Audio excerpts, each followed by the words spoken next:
Welcome to our channel. Today we how to activate Airtable form views for better data collection step by step clearly. To activate Airtable form views for better data collection, start by logging into your Airtable account. Navigate to the base where you want to create a form view. In the top left corner, locate and click on the Views drop-down menu. Select Form from the available options. Once your form view is created, you'll see a blank form interface. Begin by customizing the title of your form for clarity. Add a description to guide respondents on how to fill it out. Next, drag and drop the fields you want to include from the sidebar. You can choose from various field types, such as single-line text, multiple choice, or attachments.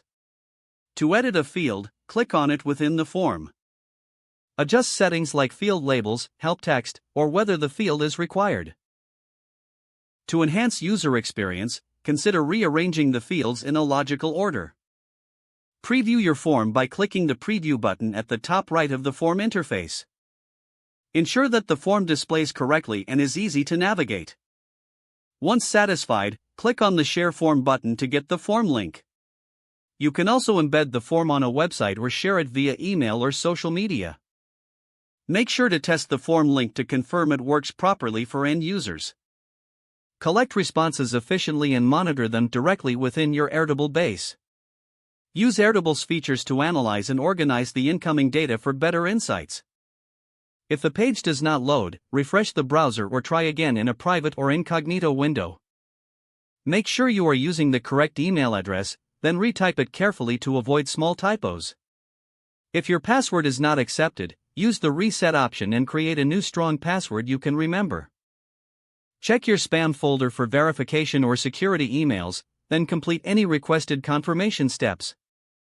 Enable two-factor authentication if available to improve account security and reduce unauthorized access risk. After signing in, review your profile details so your contact information and settings are accurate and current. If you see an error message, note it down and try again after restarting your device and internet connection.